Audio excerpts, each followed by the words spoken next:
আল্লাহ তাআলা এই আয়াতের মধ্যে তিনটা বিষয়কে হারাম ঘোষণা করেছে। কয় বিষয় হারাম ঘোষণা করেছে? তিন বিষয়। কোরআনে যে বিষয়ে নিষেধাজ্ঞা আসে ওটা আমাদের জন্য হারাম, এটা আমাদের জন্য হারাম। সূরা হুজুরাতে 12 নম্বর আয়াতে তিনটা নিষেধাজ্ঞা আছে।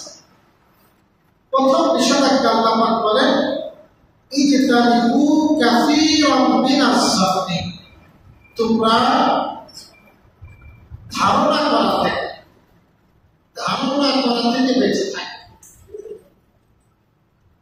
কেননা অনেক ধারণা এটা হলো গুনাহ। ধারণা আমরা বুঝি অন্যের প্রতি ধারণা করা। ইসলামে অনেক ধারণা, বিশেষ করে কুধারণা, এটা হলো ইসলামের হারাম। ইসলাম আমাকে উৎসাহিত করে সুধারণা কি ধারণা করতে।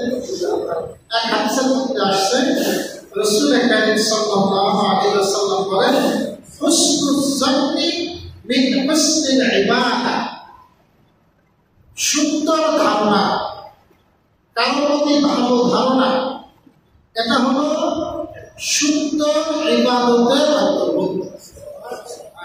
একজন ব্যক্তির প্রতি ভালো ধারণা করা এটা হলো একটা ভালো ইবাদতের উপাদান। ধারণার মধ্যে বিভিন্ন ক্যাটাগরি আছে। বিশেষ করে সবচেয়ে যে ধারণাটা খারাপ সেটা হলো আল্লাহর প্রতি কুধারণা, আল্লাহর প্রতি খারাপ ধারণা।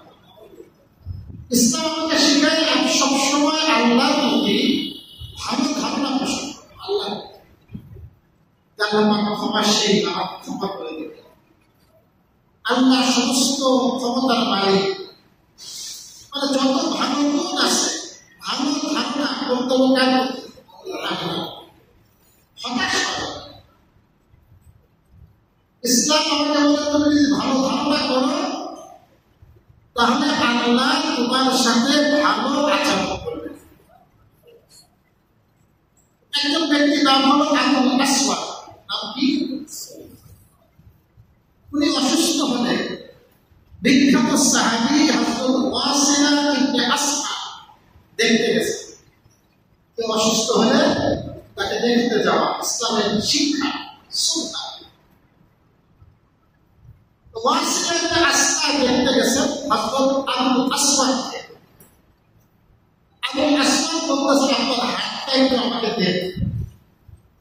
আপনি যেই হাতে নবীর হাতে বায়াত গ্রহণ করেছেন, ওয়াসিলা ছিল সাহাবী, ওয়াসিলা ছিল সাহাবীরা নবীর হাতে বায়াত গ্রহণ করতেন। আপনার হাত নবীর হাতের সাথে লাগছে, আপনার হাতটা মোবারক হাত, ওই হাতটা আমাকে দেন, আমার শরীরে তার একটু স্পর্শ অনুভব হবে। ওই হাতটা নিয়ে ওনার মুখে স্পর্শ অনুভব করলেন। এরপর উনি খুব পেরেশান। তখন ওয়াসিলা ইবনে আসকা বললেন আপনি তো কেন পেরেশান? আমি আপনাকে একটা প্রশ্ন করি, আপনি আল্লাহর প্রতি কেমন ধারণা পোষণ করেন? উনি কিন্তু মুমূর্ষু, একেবারে মুমূর্ষু, কেমন ধারণা?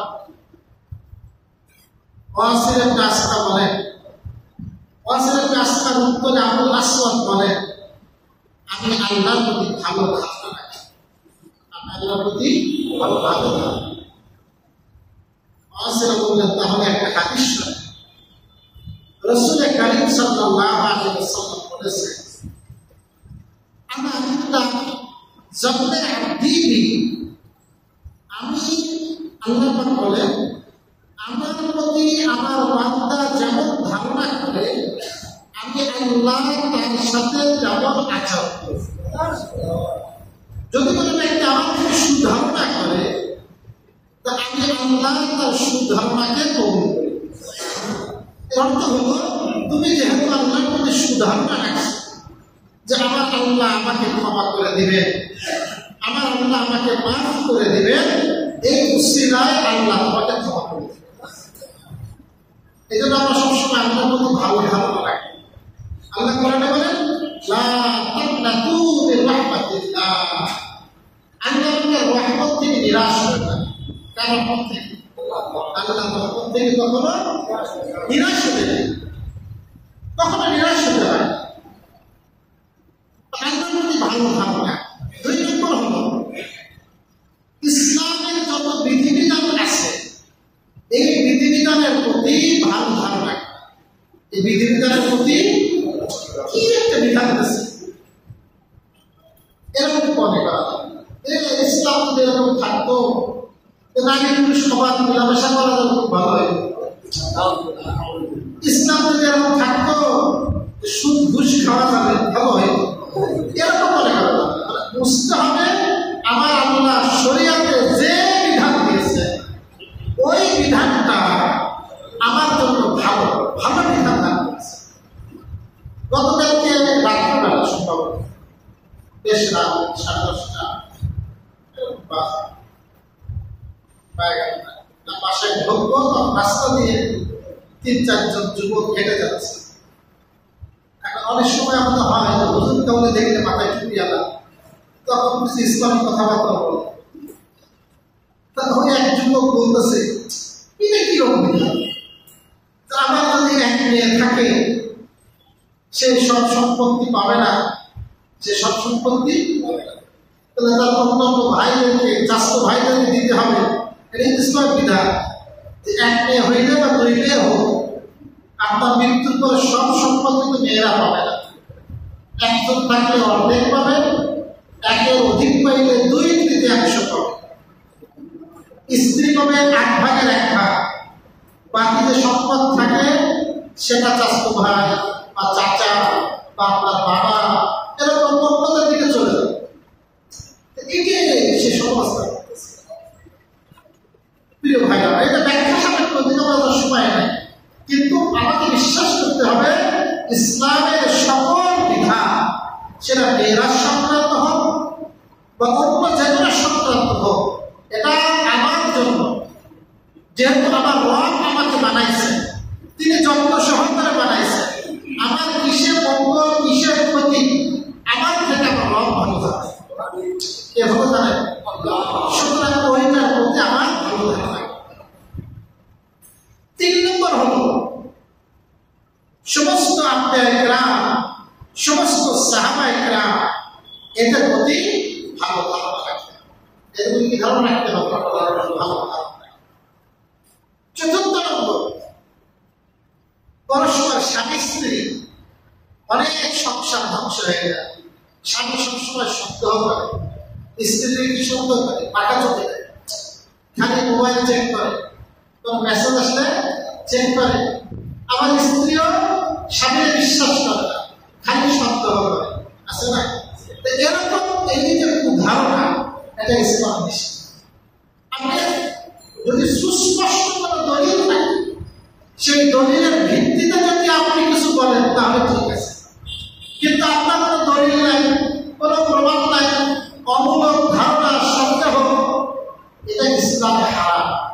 এই কারণে কত সংসারের তো অশান্তি, কতজনের তো বিচ্ছেদ হয়ে যায়। আবার অনেকে বিচ্ছেদ হয় না ঠিক, একই ছাদের নিচে থাকে কিন্তু নরকে থাকে, বেশি থাকে সবসময় সন্তানের অশান্তি। একজন মানুষের ঘর হবে প্রশস্ত, প্রশস্ত মানে সে মনের ফুর্তিতে ঘরে যাবে, সে আনন্দ অনুভব করবে, তখন ঘরের মধ্যে তার শান্তি অনুভব হয়। হাদিসে সহিহ বুখারীতে চমৎকার একটা ঘটনা আসছে। বনু ফাজালা গোত্রের এক লোক, সে নবীজির কাছে আসছে, এসে বলে ইয়া রাসূলুল্লাহ, আমার স্ত্রীর একটা সন্তান হয়েছে, সন্তানটা কালো, সন্তানটা কি মানে সন্তানের খারাপ ধারণা, আমি পরিষ্কার, আমার ভিডিও পরিষ্কার, তো সন্তান কালো হবে না, তার এরকম কুধারণা হয়েছে, তো সন্তানটা মনে হয় আমার না, অন্য কোনো দুর্ঘটনা হয়েছে। রাসূলুল্লাহ সাল্লাল্লাহু আলাইহি ওয়াসাল্লাম বললেন, দেখো তোমার কি কোনো উট আছে? বলে আছে। বলে রং কি? বলে লাল। বলে উটগুলোর মধ্যে কোনো উটের কালার কি কালো আছে? বলে বলে হ্যাঁ হুজুর আছে, কালো রঙের উটও আছে। রাসূল বললেন লাল উটের মধ্যে কালো রং কোথা থেকে আসে? যেমন সব উটগুলো লাল, তাহলে তার বাচ্চাও লাল হবে, তার বাচ্চাও লাল হবে, সব লাল লাল হতে হতে যাবে। তাহলে একটা কালো হলো কি হবে? কালোটা কোথা থেকে আসে? ওই বনু ফাজরা গোত্রের লোকটাই জবাব দিচ্ছে, ইয়া রাসূলুল্লাহ, হয়তো তার পূর্বে ঊর্ধ্বতন কেউ কালো ছিল, সেই রঙের থেকে কোন রং এসে গেছে, কালো হয়েছে। এই ঊর্ধ্বতন হয়তো কেউ কালো ছিল। তখন আল্লাহ রাসূল সাল্লাল্লাহু আলাইহি ওয়াসাল্লাম বললেন, লাআল্লা ইন্নাকা হাযা নাসাআহু ইরকুন। বলে তাহলে তো এটাও হতে পারে তুমি ধর্মাতিয়া ঠিক আছে, তোমার ঊর্ধ্বতন কোনো কেউ, তোমার দাদা পরদাদা বা তার উপরের কেউ হয়তো কালো ছিল, সেই রং টেনে আছে। সুতরাং এই দিয়ে সন্দেহ করার পরে কি নাই, সুযোগ নাই। তাহলে এই সন্দেহটা অমূলক সন্দেহ। আপনার কাছে সুনিশ্চিত প্রমাণ না থাকলে আপনি এরকম সন্দেহকে অনুমতি করতে পারবেন। অন্য মহিলাদের ব্যাপারে আরো করা যাবে। এটা সহিহ বুখারীর ঘটনা, ইফকের ঘটনা। দেখেন শয়তান কেমনে মানুষকে ধোঁকা দেয়। আল্লাহ রাসূল সফর থেকে আসতেছেন যুদ্ধের ময়দানে। যুদ্ধের নাম ছিল বনিল মুস্তালিক। যুদ্ধের নাম কি? এই যুদ্ধের আরেক নাম মুরাইসির। একই যুদ্ধের দুই নাম, একই যুদ্ধের কয় নাম? দুই নাম। এই যুদ্ধ থেকে রাসূল ফিরতেছেন। রাসূলের সাথে আছে রাসূলের স্ত্রী আয়েশা। আল্লাহ রাসূল যুদ্ধে গেলেও বিবিদেরকে নিয়ে যায়। যুদ্ধে গেলেও কি নিয়ে যায়? যুদ্ধের মতো জায়গা রাসূলের বিবি সবসময় রাসূলের সাথে থাকে। তো যখন আসছেন প্রতিমধ্যে যুদ্ধ শেষে ফেরার পথে যাত্রা বিরতি করছেন, আর সবাইকে বলছেন যার ইসলামটা দরকার সেরে দাও। আমাদের আয়েশা সিদ্দিকা তার হাওদা, হাওদা বুঝেন? হাওদা বুঝেন না? উটের পিঠে পড়ে, উটের পিঠে পড়ে সুন্দর করে চারপাশে কাঠ দিয়ে একটা ফ্রেম মতো করে ওইটা উটের পিঠে মজবুত করে বেঁধে দেয়। বুঝছো কথা? এদিকে উঁচু থাকবে, এদিকে উঁচু থাকবে। এরপরে আপনার মধ্যে যদি বসেন তাহলে পড়ার কোনো ভয় নেই। উঠ হবে আপনার প্রায় কেউ উঠ কিসের মতো আপনি করবে না। শিশু যদি বসাই দেয় চারিপাশে তো রেডি আছে, আবার উপর দিয়ে পর্দা দেওয়া আছে, পালকি তো চাই পালকি, ওই পালকির মতো ছোট আকারে উঠে পিঠে বসাই দেওয়া হয়। একে বলে কি? হাওদা। একে বলে ওর উপরে বসাই দেওয়া হয়। আপনি এসে হাওদা, ওই গায়ের সাউন্ড, একের গায়ের সাউন্ডের চূড়ায় দেখে একটা উঠে পিঠে বাঁধা লোহা, লোহা দিয়ে একটা উঠে বাঁধা। আমি আর দাঁড়াইতে চাই না, এত মজবুত দাঁড়ায় না, মজবুত করে বেঁধে রাখে। রাসূলের স্ত্রী কলিজা ছিল আয়েশা সিদ্দিকা, ছিল খুব হালকা গরম, হালকা মাত্রা। যখন যাত্রা বিরতি করার দরকার হতো, নবীর কিছু সাহাবীরা যে পালকি যেমন কাঁধে করে নামায়, পালকির মতো ওটা নামায় রাখতে দিচ্ছে। সাহাবাদের পালকির মতো নামায় লিখছে নিচে, সাহাবারা চলে গেছে, যেহেতু পর্দার আয়াত তখন নাযিল হয়ে গেছে, আমাদের আয়েশা সিদ্দিকা স্থির হয়ে গেছে। সাহাবায়ে ইসলাম শেষ, আবার প্রস্থান করবে। সাহাবায়ে কেরামের শক্তি ওনারা চলে গেছে ভিতরে, আয়েশা সিদ্দিকা এসে বসে গেছে, গাড়ি ছাড়ার সময় হয়ে গেছে। ওনারা দুই চারজন মিলে ওই হাওদা ধরে আবার উঠে উঠে বসাই গেছে, আবার মজবুত করে বেঁধে গেছে। সাহাবায়ে কেরামের জিম্মাদারি ছিল উঠে বসাই দেওয়া। আমি তো কোনো টেনশন করিনি, তো তোমার দায়িত্ব পালন করবে। ওদিকে আমাদের আয়েশা সিদ্দিকার গলার মালা হারাই গেছে। কি হারাই গেছে? গলার মালা। উনি স্কুল থেকে ফিরতেছিলেন যত সময় দেখে গলার মালা নাই, আমার চলে গেছে ওই জায়গায়। খুঁজতে খুঁজতে সময় লাগছে, মালা পাইছে, কিন্তু পাইলে কি হবে? আসার পরে দেখে যে ওই যেই জায়গায় কাফেলা ছিল ওই জায়গায় কোনো মানুষ নেই, পুরা ময়দান খালি হয়ে গেছে। একটা অচেনা অপরিচিত জায়গায়, আশপাশে কোনো বাড়ি ঘর নাই, কিচ্ছু নাই, রাতের আধারের অংশ আছে। কি প্রেশার চিন্তা করে আমাদের আয়েশা সিদ্দিকা বুদ্ধিমত্তা করে যাইতে উনি এদিক ওদিক ছোটাছুটি না করে ওই জায়গায় বসে থাকে। আর চিন্তা করলেন যখনই তারা আবিষ্কার করবে আমি নাই, সবার আগে বুঝতে হবে কোন জায়গা, ওইখানে। ওদিকে আল্লাহ রাসূল আরেকজন সাহাবী নাম হলো সাফওয়ান ইবনে মুআত্তাল। সাফওয়ান ইবনে মুআত্তাল এই সাহাবীকে দায়িত্ব দিয়েছিলেন যে তোমার কাজ হলো সবার পিছনে থাকা, যদি কারো কোনো কিছু পড়ে যায় তুমি সেগুলো ফুটিয়ে নিয়ে আসো। বুঝতে পারছেন? সকালবেলা ওই জায়গায় যে হাজির হয়েছেন সাফওয়ান, সকালবেলা হাজির হয়েছে কে? সাফওয়ান। আইসি দূর থেকে দেখে একটা মানুষ বসা, উনি পর্দার আয়াত নাযিল হওয়ার আগে আয়েশাকে দেখছেন। কি আয়াত নাযিল হওয়ার আগে? এই আমাদের মাদ্রাসার হুজুরদের মেয়েরা সব পর্দা করে, তো যারা ছোটকালে দেখছে ওরা বড় হয়ে বুঝতে পারলে যে হুজুরের মেয়ে পর্দা তো ব্যবহার করে। তো আয়েশা সিদ্দিকাকে উনি পর্দার আয়াত নাযিল হওয়ার আগে দেখছেন। তো ওনার ওই সময় উনি ভয় ছিলেন, দূর থেকে চেহারাটা দেখছেন। তখন উনি বলে উঠছেন ইন্না লিল্লাহি ওয়া ইন্না ইলাইহি রাজিউন। কি বলে উঠছেন? ইন্না লিল্লাহি। বিপদ ঘটলে আমরা মনে করি শুধু মানুষ মারা গেলে কি করতে হয়? ইন্না লিল্লাহি। হ্যাঁ, মানুষ মারা গেলেও ইন্না লিল্লাহি, কিন্তু কোনো বিপদ ঘটলে, কোনো দুঃসংবাদ শুনলে, সেটা মৃত্যু হোক বা আপনার আর্থিক ক্ষতি হোক, রোগ ব্যাধি হোক, যে কোনো দুর্ঘটনা তোমার শুনলে কি করতে হয়? ইন্না লিল্লাহি। আপনারা কি কি আমার বাড়ি মারা গেছে ইন্না লিল্লাহি বললেন, আপনার সংবাদ দিল যে আমার বাবা খুব অসুস্থ, এবার তো আপনি প্রেশার হয়ে গেলেন, আপনি জানিলে বললেন কেন আমার বাবা বেঁচে আছে, এখন তো মারা যায় না, আগে আপনি কবরে পাঠায় দেন। আসলে ভাই শুধু মৃত্যুবরণ করলে না, দুর্ঘটনা ঘটলে কি করতে হয়? আপনার যারা এসে সিদ্দিকা বলেন আল্লাহর কসম ওই জায়গায় আমার সাথে সাফওয়ানের একটা কথা বলে সেও মানে কোনো ভালো মন্দ জিজ্ঞাসা করেনি যে ভাবি কেমন আছেন, আমিও তার কাছে কিছু জিজ্ঞাসা করি। শুধু আমি এতটুকু শব্দ শুনছি ইন্না লিল্লাহ, শুধু কি শব্দ শুনছি? ইন্না লিল্লাহ শোনার সাথে সাথে আমি পর্দা দিয়ে পুরা মুখ ঢেকে নিলাম, চাদর থেকে ঢেকে নিলাম, পুরা মুখ ঢেকে নিলাম। বুঝতে কথা? মুখ ঢাকা লাগবে, পুরা মুখ ঢেকে নিলাম।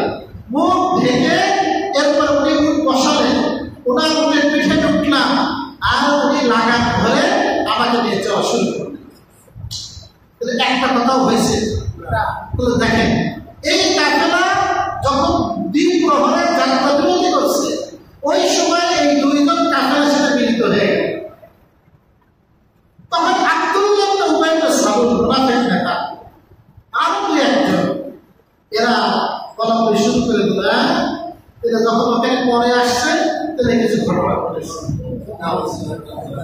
এই যে উদাহরণ, এটা কি উদাহরণটা? এই কথার সপক্ষে আপনার দলিল আছে? দলিল নাই, সে তো বিপদে পড়ছিল, সে বিপদ থেকে উদ্ধার করেছেন এবং রাসূলের দায়িত্ব দিয়েছেন। এবং এই চর্চা চর্চিত হতে থাকে 50 দিন। কতদিন? 50 দিন পর আল্লাহ পাক সূরা নূর নাযিল করেন, 10টা আয়াত নাযিল করেন, সেখানে জানিয়ে দেন আর এই যারা যারা কথা বলতেছে এরা প্রত্যেকে মিথ্যা অপবাদ দেয়। প্রত্যেকে কি আয়েশা সিদ্দিকা পবিত্র আর সাফওয়ান ইবনে মুআত্তাল প্রিয় ভাইরা। তাহলে কোন মানুষের প্রতি কি করা যাবে না? উদাহরণ করা যাবে। সবসময় সত্যের মুমিনিনা খায়রা, কোন মানুষের প্রতি আমাকে ভালো ভালো লাগে, এই ধরনের রাখতে হবে।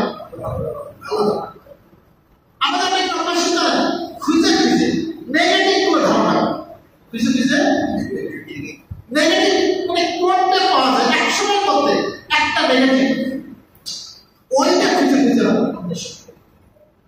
বহির সহিদের একটা ঘটনা আসছে, কয়েকবার আসছে। হযরত বলছে আব্দুল্লাহ ইবনে ওমর, সাহাবী আব্দুল্লাহ ইবনে ওমর, ওনার কাছে মিশর থেকে এক ব্যক্তি এসেছে।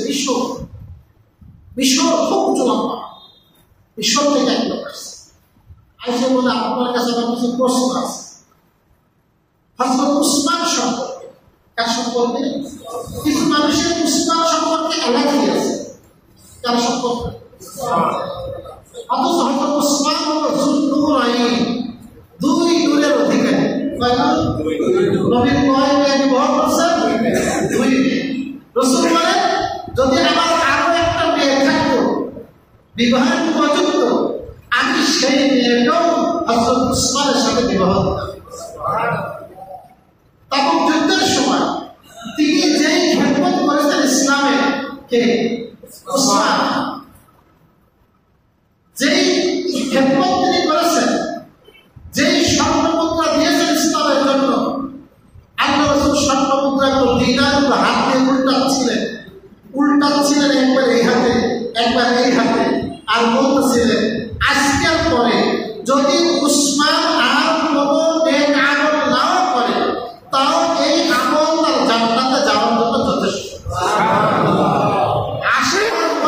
একজন 10 জনের সিরিয়াল হলো 3 নম্বর। সিরিয়াল কয় নম্বর? 3 নম্বর। তো ওই জামানায় কিছু লোক হযরত উসমানের সমালোচক ছিল, তার মধ্যে এই বিষয় ব্যক্তিটা হচ্ছে ওনার ইসলামের এত খেদমত ওনার নজরে পড়ে না। আইসে বলে আপনার কাছে আমার কিছু প্রশ্ন আছে। 1 নম্বর প্রশ্ন, আপনি কি জানেন উসমান উহুদের যুদ্ধে ছত্রভঙ্গ হয়ে গেছিল, ময়দানে টিকেছিল না? উহুদের যুদ্ধে মুসলমানরা শহীদ হন 70 জন। কতজন? এবং এই যুদ্ধে মুসলমানগণ এমনভাবে আক্রমণের শিকার হন, ময়দানে স্থির ছিলেন না। অনেকে ময়দান ছেড়ে দেন, যুদ্ধের ময়দান থেকে পলায়ন করা ইসলামে হারাম। ইসলামে আপনার দিকে থাকতে হবে ময়দান। তো যারা যারা ময়দান ছাড়ছিলেন তার মধ্যে হযরত উসমানও ছিলেন।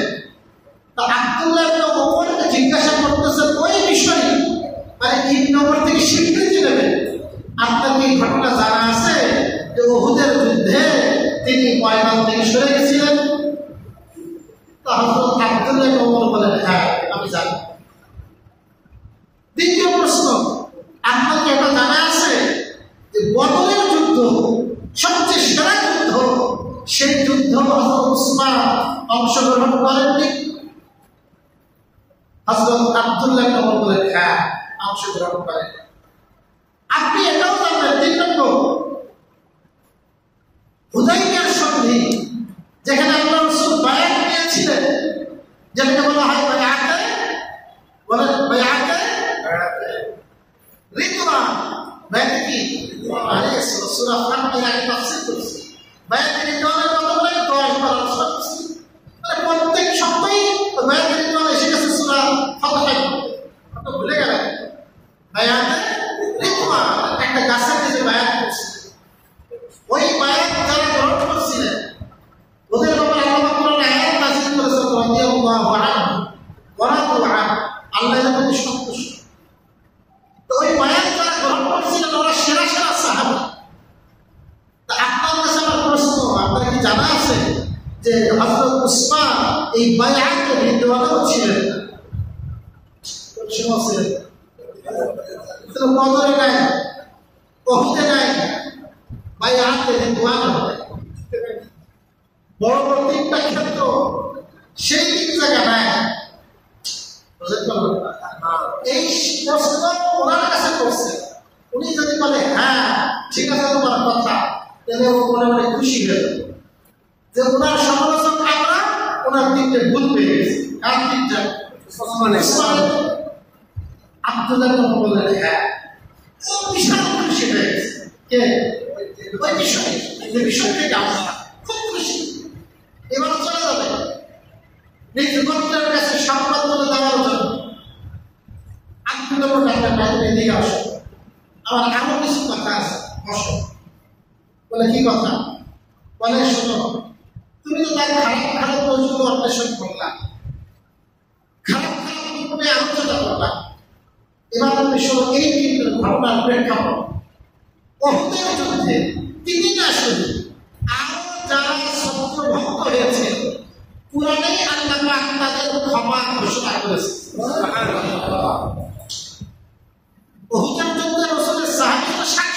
কত?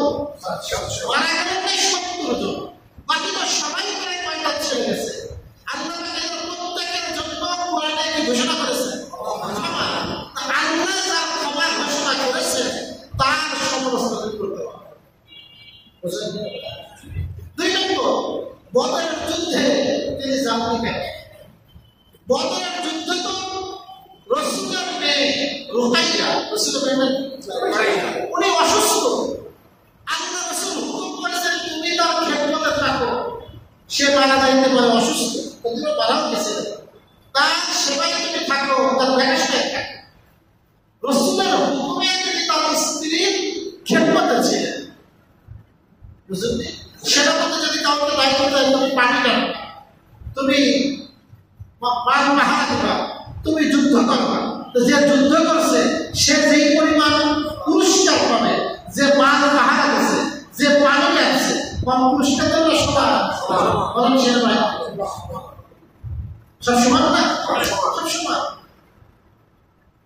আল্লাহ রাসূল বদরের যুদ্ধে যাদেরকে গনিমত দিয়েছে, যেহেতু রাসূলের হুকুম সে মানছে, ওই উসমানকে বদরের যুদ্ধের সমান গনিমতের মান আর রাসূল দান করেছে। উনি সব আরো 7 জন, মোট 8 জন যারা যুদ্ধে অংশগ্রহণ করেনি, রাসূলের নির্দেশে বিভিন্ন জায়গায় গেছিলেন, তাদেরকে রাসূল দিয়েছে। সবরা কেউ না যাওয়া, যুদ্ধে অংশগ্রহণ করতে না পারা উসমানের দোষ আছে না হুকুমে হয়েছে? 3 নম্বর, তুমি বলতেছো বায়াতে রিদওয়ানে ছিল না, আর বায়াতে রিদওয়ানে ছিল না কেন ছিল? বায়াতে রিদওয়ানে হলো কেন? রাসূল তো যদি উসমানের চেয়ে সম্মানিত কোনো ব্যক্তি থাকতো, উসমানের চেয়ে মক্কার মুশরিকদের কাছে আল্লাহ রাসূল তাকে সেখানে পাঠায়। ওমর পরামর্শ করল, হুজুর আমারে পাঠায় না। রাসূল ওমর পাঠাইতে চাইছে, বললেন আমারে পাঠায় না, কেন? তাকে পাঠান, উসমানকে পাঠান। উসমানের ভাগ পেটে নাই এমন একজন লোক মক্কায় খুঁজে পাওয়া যাবে, এমন একজন লোক পাওয়া যাবে না। মানে প্রত্যেকের পেটের মধ্যে খুঁজলি কার ভাগ আছে? এমন দানশীল ছিলেন, এমন খরচ করতেন। আল ইনসান আব্দুল ইহসান, মানুষ হলো ইহসানের দাস। মানুষ কিসের দাস? ইহসানের। যে যার মধ্যে ইহসান করে সেটা তো দাস হয়ে যায় সাধারণ। তাকে উসমানকে পাঠান, রাসূল উসমানকে পাঠালেন। তখন উসমানকে বন্দী করা হলো, খবর রটে গেল উসমানকে হত্যা করা হয়েছে। সেই হত্যার বদলা নেওয়ার জন্যই তো রাসূল বায়াত দিয়েছিলেন। কিসের বদলা নেওয়ার? উনি তো সেখানে ছিলেন না, তাকে তো মক্কায় পাঠানো হয়েছে। সুতরাং সেখানে তো উসমানের শ্রেষ্ঠত্বের উপর হত্যা হয়। এই নিয়ে কাকে সমালোচনা করা যায়? উসমানের সমালোচনা করা যায়। যা এই দিকে জবাব দিতে দিলাম, এই জবাব নিয়ে তুমি বাড়ি ফিরে যাও। সহিহ বুখারী কিতাব তাফসীর, তাফসীর অধ্যায় বলে আসছে। তাই তাহলে আমাদের ইসলাম শিক্ষা হলো ইজতানিবু কাসীরাম মিনাজ যান, সবসময় সন্দেহ থেকে বাঁচা, মানুষের মধ্যে কুধারণা থেকে বাঁচা। কি ধারণা থেকে বাঁচা? কুধারণা। আল্লাহ আমাদেরকে হেফাজত করুন, আমিন। 2 নম্বর হুকুম, ওয়ালা তাজাসসু, তোমরা একে অন্যের দোষ অন্বেষণ করো না। একে অন্যের কি বুঝো না? দোষ কেমনে পাওয়া যায়? ভালো গুলো দেখে খালি কি হচ্ছে, বক্তা যারা আছে ভাইরা, এরা আছে বড় বিপদ, বক্তব্য দেয়, এবার সেখান থেকে খোঁজে করতে একটা পাওয়া যায়, এই যে একটু পাওয়া যাবে খারাপ, এবার ওই যে এমন ভাবে ছাড়বে কিছু কাটছাট দিয়ে, এবার তার কাটছে, এবার তার চোখে মানে রাখে মনে আসবে। বুঝলেন কি কথা? এটা তো হয়ে গেল, সব জায়গায় এরকম আছে। রাজনীতির ভিতরে বেশি হয়েছে। রাজনীতির ভিতরে কি তুমি তোমার দলের প্রশংসা করো, তোমার দল কি ভালো কাজ করে সেগুলো সে তো পায়, মানে শুরুতে শেষ পর্যন্ত ওই দলের পুষ্টি দরকার, তাই না? এটা তো ইসলামী শিক্ষা। তুমি তোমার ভালো মন্দ বাড়বে না, এগুলো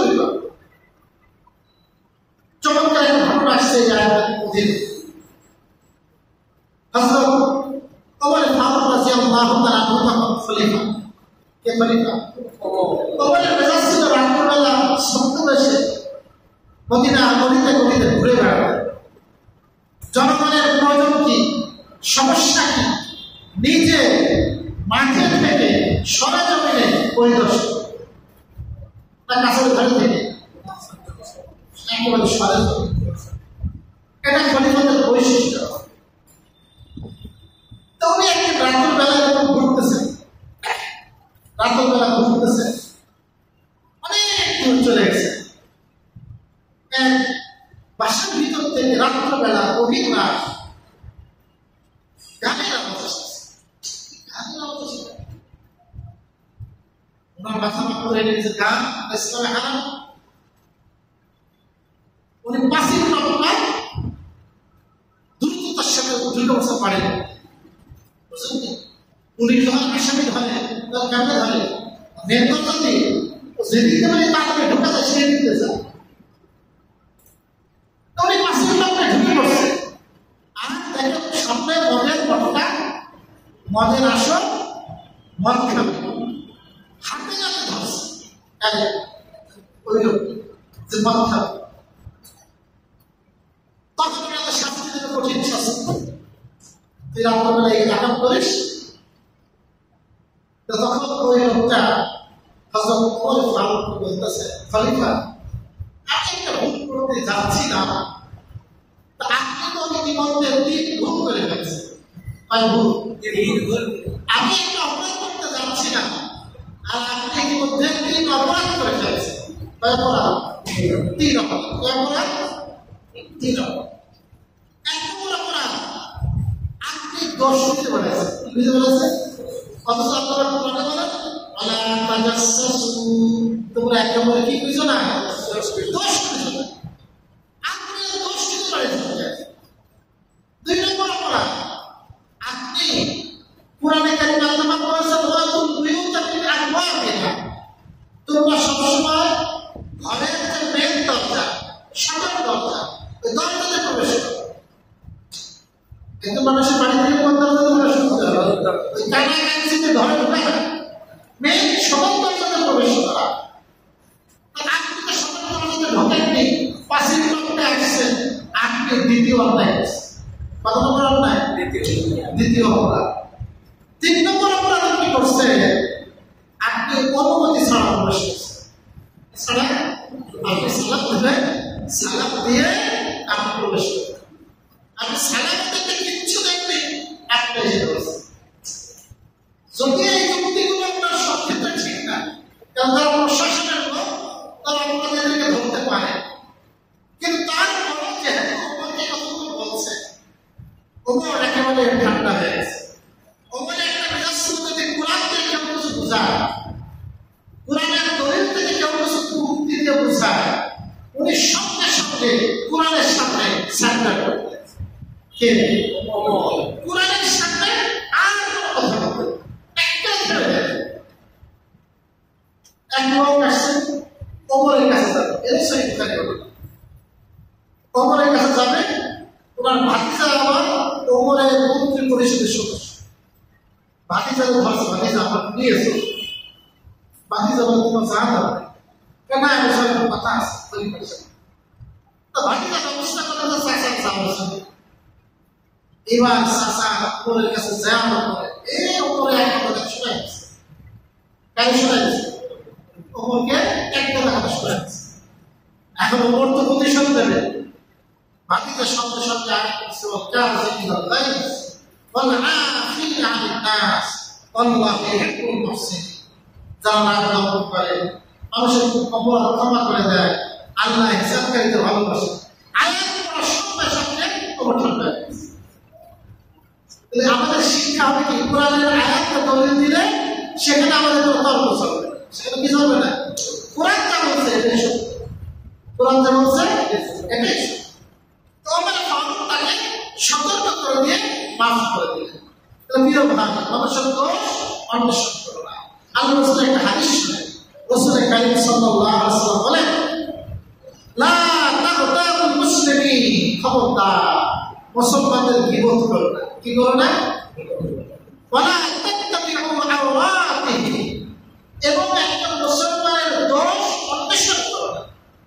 দোষী করো না, অন্বেষণ করো। ফাইন্না মানিত্তাবা আওরাতিহি, যে ব্যক্তি কোন মুসলমানের দোষ অন্বেষণ করে, ইয়াত্তাবিউল্লাহু আওরাতাহু, আল্লাহ নিজে তার দোষ অন্বেষণ করে। যে ব্যক্তি মানুষের দোষ অন্বেষণ করে, তার মেজাজে হলো খালি দোষ খোঁজা, আল্লাহ নিজে তার দোষ খোঁজে। আর আল্লাহ যার দোষ খোঁজে, ইয়াফজাহু ফি বাইতিহি, আল্লাহ ওকে লাঞ্ছিত করেই ছাড়ে, যদিও সেটা নিজ পারে না। কোথায় থাকে? ওর নিজের ঘরের মধ্যে লাঞ্ছিত হবে, নিজের ঘরের মধ্যে অপমানিত হবে। বুঝছেন কথা বলে? এই জন্য বিশেষ করে যদি কোনো ব্যক্তি তার এমন কোনো অপরাধ, যেই অপরাধ থেকে সে তওবা করছে, সেই অপরাধ বিশেষ করে অন্বেষণ না করা, সেইটার চর্চা না করা। কারণ আল্লাহ রাসূল বলেন, যদি কোনো ব্যক্তি, যে ব্যক্তি তার অপরাধ থেকে তওবা করছে, সেই অপরাধকে আমার থেকে দোষী সাব্যস্ত করে, আল্লাহ পাক মৃত্যুর আগে তাকে ওই দোষে অভিযুক্ত না করে মৃত্যু দেবেন। এই জন্য প্রিয় ভাই, আমরা কখনো অন্যের দোষ কি বুঝবো না। এমন কোন দোষ, যে দোষটা অন্যের ক্ষতি সাধন করে, যে দোষটা কি করে, মানে একজন মানব বিক্রি করে, তার মানে এটা কি করে, এটা সমাজকে নষ্ট করে, অন্যের ক্ষতি সাধন করে, সেক্ষেত্রে আপনি অন্বেষণ করে বলা এটা জায়েজ, এটা কি। কিন্তু সে অপরাধ যদি তার মধ্যেই সীমাবদ্ধ থাকে, এবার তো অন্যের ক্ষতির কারণ না হয়, তাহলে আপনি কি করবেন না, অন্বেষণ করবেন। কিন্তু যদি আমরা সুস্পষ্ট করি, আমি আগেও বলছি, আপনার ছেলে মেয়ে তারা 12টায় বাড়ি আসে, 12টায়, রাত 12টায় নিয়মিত বাড়িতে আসে, 12টা একটাও বেশি ঠিক মতো স্কুলে যায় না, ঠিক মতো কলেজে যায় না, তখন কি আপনি সব বন্ধুদের থাকবে? মানে আপনি বোঝা যাবে না, দোষ বুঝতে নিষেধ করছে